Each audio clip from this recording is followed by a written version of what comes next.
আওয়ামী লীগের সকল নেতারা পালিয়ে ভারতে চলে গেল, আর শেখ মুজিব রহমান তার ভাইয়ের কাছে আত্মসমর্পণ করলেন। বাংলাদেশের মানুষ দেশের হাওয়া করলো, কি করবে বুঝতে পারছে না। এমনি সময় এক মেজর তিনি দেশের মাটির টানে, এই মাতৃকার টানে দেশপ্রেমে তিনি ঘোষণা করলেন, আমি মেজর জিয়া বলছে আমি পাকিস্তানের বিরুদ্ধে রিভোল্ট করলাম, আজ থেকে বাংলাদেশ স্বাধীন, আজ থেকে আমরা পাকিস্তানের বিরুদ্ধে ঘোষণা করছি। আমরা সেই মেজর জিয়ার সৈনিক, আমরা সেই মেজর জিয়ার সৈনিক। বাংলাদেশের মানুষ তৎকালীন সময়ে মেজর জিয়ার কণ্ঠ শুনে যোগদান করেছিল। দীর্ঘ 9 মাস শহীদ জিয়ার নেতৃত্বে যুদ্ধ করে দেশ স্বাধীন করেছিল। একটি নতুন পতাকা এনেছে, একটি নতুন মানচিত্র এনেছে, একটি নতুন রাষ্ট্র এনেছিল শহীদ রাষ্ট্রপতি জিয়া রহমানের যুদ্ধের ঘোষণার মাধ্যমে।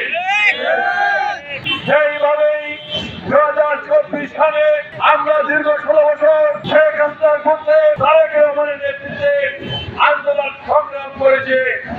আন্দোলন সংগ্রাম করতে গিয়ে ইলিয়াস আলী গুম হয়েছেন, শফিউল আলম গুম হয়েছেন, ঢাকা কলেজের নেতা জাকির গুম হয়েছেন, সুমন গুম হয়েছেন, অসংখ্য নেতাকর্মী গুম হয়েছেন, হাজার হাজার নেতাকর্মী খুন হয়েছেন, লক্ষ লক্ষ নেতাকর্মী মিথ্যা মামলা দিয়ে কারাবরণ করেছেন। তারপরও কিন্তু বিএনপির কোন নেতাকর্মী রাজপথ ছাড়েনি। তারেক রহমানের নেতৃত্বে রাজপথে আন্দোলন সংগ্রাম করে শেখ হাসিনার পতন ঘটিয়েছে। শেখ হাসিনা চোরের মতো পালিয়ে গিয়েছে। এই প্রধানই তাজউদ্দিনের মেয়ে তিনি বলেছেন 71 সালে শেখ মুজিব বাংলাদেশের মানুষকে বিপদে রেখে পাকিস্তানের কাছে আত্মসমর্পণ করে পাকিস্তান পালিয়ে গিয়েছেন।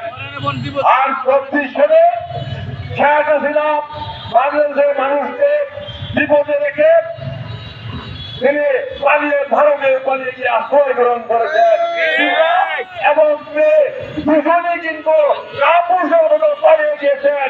ভাবেননি সাথী বন্ধুরা, আজকে এই স্বাধীনতার মাসে আমরা বলতে চাই শহীদ রাষ্ট্রপতি জিয়া রহমানের মুক্তিযুদ্ধের ঘোষণার মাধ্যমে দেশ স্বাধীন হয়েছিল। যদি শহীদ রাষ্ট্রপতি জিয়া রহমান মুক্তিযুদ্ধের ঘোষণা না করতো দেশ স্বাধীন হতো কিনা জানি না। কারণ শেখ মুজিব পাক ভাইয়ের কাছে আত্মসমর্পণ করেছে, আর শেখ হাসিনা তার মাতা ভাই বোনেরা পাক ভাইয়ের কাছে ভাতা দিতেন, প্রতি মাসে মাসে ভাতা দিতেন।